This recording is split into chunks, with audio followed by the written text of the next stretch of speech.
Hey gang, AV here. Welcome to my review of the Star Wars Vintage Collection.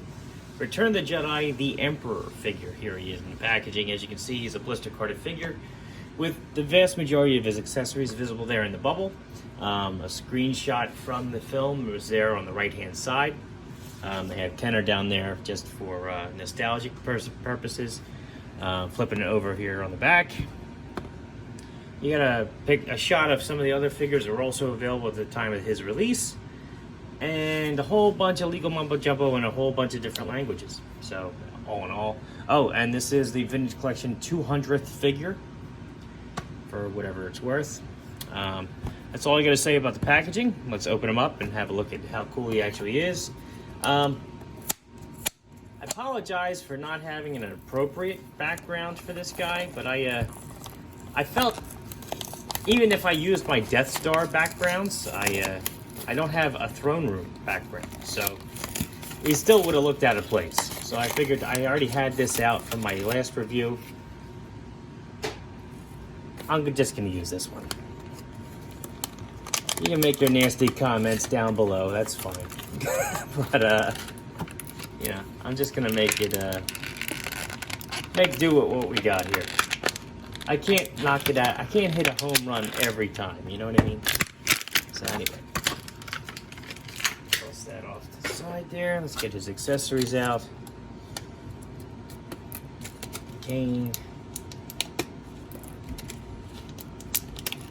And his electric fingers. Force lightning. He does come with this little stupid write-up that we always get, which basically says, warning, choking hazard, don't bite his hands off and swallow them. You know, copyright Hasbro, Pawtucket, Rhode Island, every language known to man, blah, blah, blah. Okay. So, first and foremost, cloth robes, which I am a huge fan of. I do definitely like seeing that.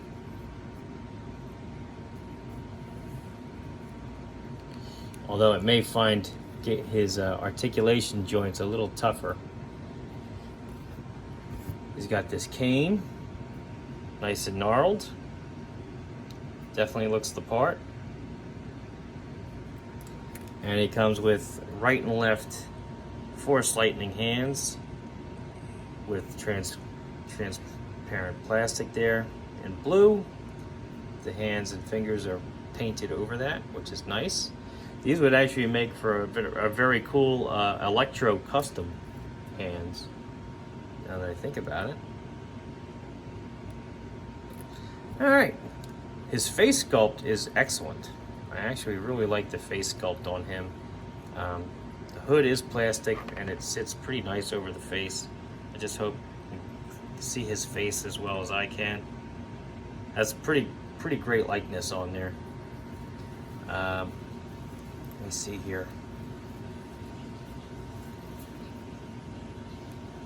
Arms have some molded detail on the forearms, at least. You can see they're wrapped.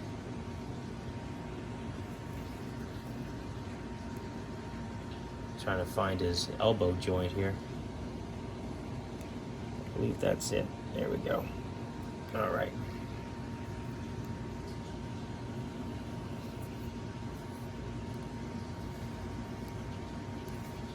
So arms, while I had it out, can do a full 360, although you're going to have to watch the robe while you're doing it. They do go up about that high. Elbows can flatten out. They can bend 90 degrees and rotate all the way around. Wrists appear to just have the rotation joint there. Swapping them out. That is the right hand. Is pretty easy, which is nice. This is his right hand, so this is the one for his cane.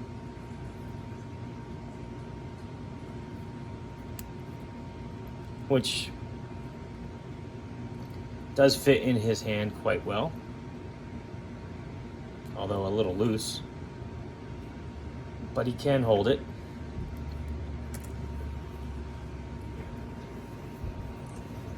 Let's see, his head is a little tough to get at because of the hood.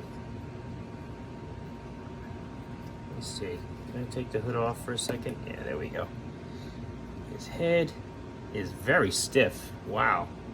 It's on a ball joint, but I'm afraid that if I try to turn it, it's going to break off. I'm going to have to heat the figure up in order to loosen that up. But yeah, my head is frozen out of packaging. I'm going to try the hair dryer, try to loosen that up, but I'm not going to force that on camera. Abdomen just has a swivel there. Oh, he's got some more molded detail underneath too, okay. Kick his legs up about that high, back about that far. Knees can bend, and they have the rotation too. They can bend almost, we'll call that 45 degrees. Ankles. He's got the joint and he's got the swivel. All right, so all in all, it's an emperor. It's a black robed emperor, which is what I wanted. He's got his cane in his hand here. Yeah, that does kind of fit kind of loose. All right. And he doesn't want to stand for me now.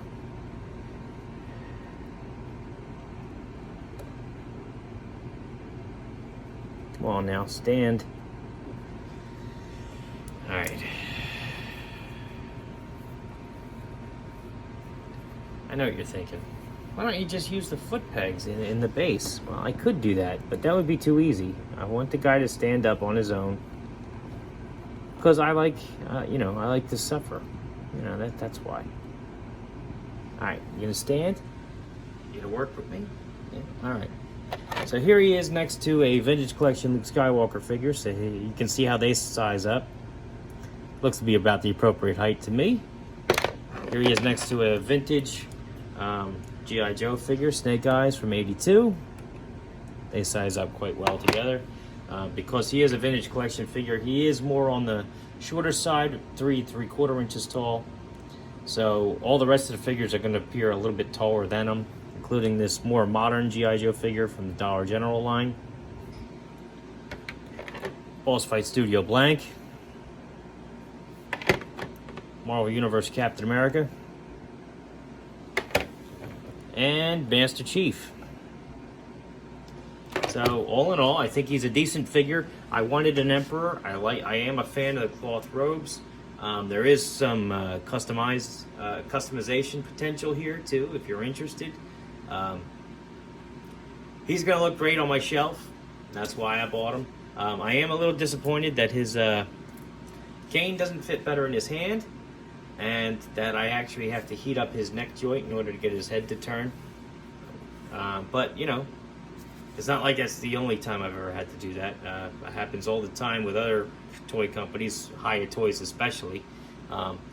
Hasbro, every once in a while, I guess it's okay for me to have to do that with them too. All in all, I think he's a great figure. If you find him out in the wild, by all means, feel free to pick him up. I think you'll be happy with him. This has been AV.